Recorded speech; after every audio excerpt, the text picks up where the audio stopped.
અન ભગવાન થોડી વાર પછી ઘરે આવ્યા. જશોદા ભગવાનને કહે છે, હે લાલા, આપણું 1 મહિનાનું ભેગું કરેલું માખણ કોઈ ઢોળી નાખ્યું છે. એક પછી એક ઘરનો વારો ભગવાન લે છે. આજ જશોદાના આંગણામાં ફરિયાદો આવવા લાગી છે. ગોપીઓના ટોળા નંદ બાબાના આંગણામાં આવે. જશોદા હાથમાં લાકડી લઈ અને તમામ ગોપીઓને મારવા દોડે. મારા લાલાને તમે ખોટો બદનામ કરો છો. અરે અમારા ઘરે કોઈ માખણની તાણ નથી. અમારા ઘરે નંદ બાબા યશોદાનું ઘર મોટું છે. અમારે ઘરે ગાયું કેટલી છે. અમારા લાલાને ચોરી ન કરવી પડે.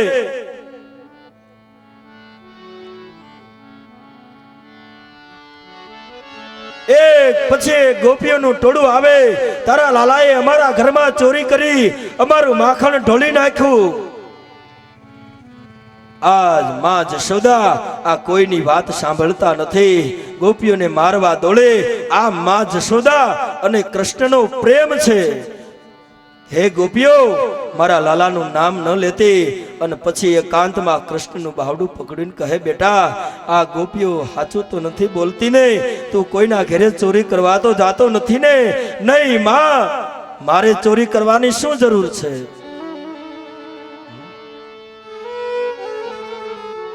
હે માં, આટલી આપણે ગાયું છે, આટલું માખણ મારે ચોરી કરવાની જરૂર નથી.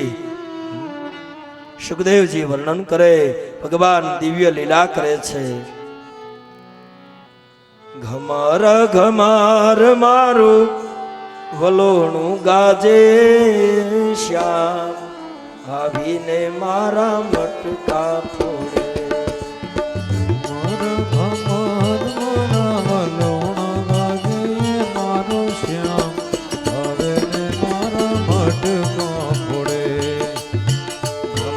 ઘમર મારું વલોણું ગાજે શ્યામ, આવીને મારા મટકા ફોડે.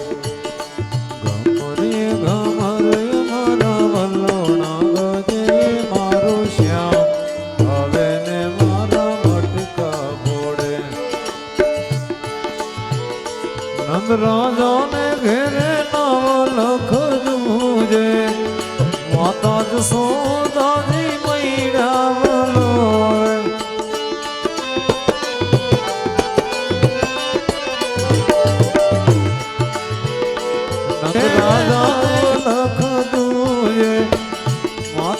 સોદાજી મૈડાવલો. ગોપીઓના ઘરમાં કાન ચોરી રે કરે મારો શ્યામ, હવે ને મારા મટકા ફોડે. ગોપીઓના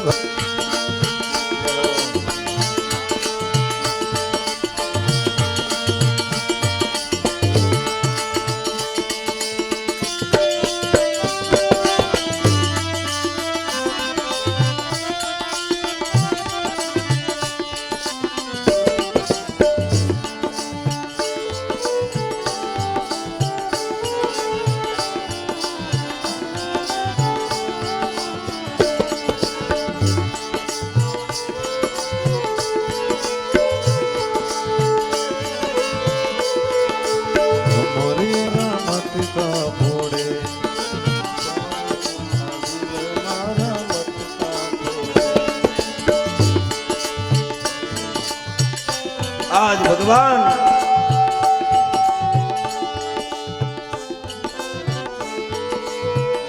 તમામ ગોપીઓની ફરિયાદો માં જશોદા સાંભળતા નથી. સુખદેવજી વર્ણન કરે, હે રાજન, એ ભગવાન ચોર્યું કરે છે. ભગવાન દિવ્ય લીલા કરે છે. તમામ ગોવાળોને માખણ ખવડાવે, જે વધે એ વાનરોને જમાડે છે. કારણ, હે વાનરો, પૂર્વ જન્મની અંદર તમે મને ખૂબ મદદ કરી છે.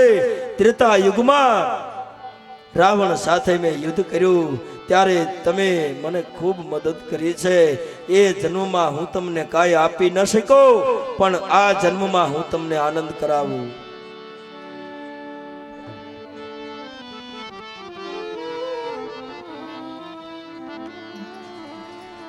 એક એક ગોપીના ઘરનો વારો ભગવાને લીધો છે.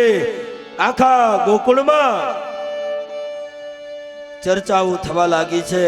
આ નંદ બાબાનો લાલો એને આખા ગામના ગોવાળિયાને બગાડ્યા છે, તમામ છોકરાઓને બગાડ્યા છે, એની હારે તમામ ચોરીઓ કરે છે. એમાં એક ગોપી છે.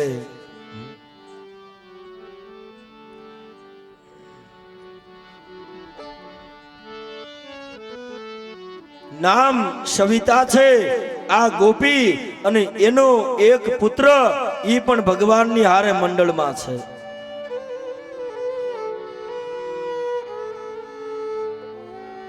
આ ગોપી વાતો કરે કે જેદી મારી ઘરે આવે ને તેદી લાલાને પકડી લેવો છે. જશોદા કોઈનું માનતી નથી અને જશોદાના હાથમાં બાવડું પકડીને કેવું છે, આ તારા લાલાએ મારા ઘરમાં ચોરી કરી છે.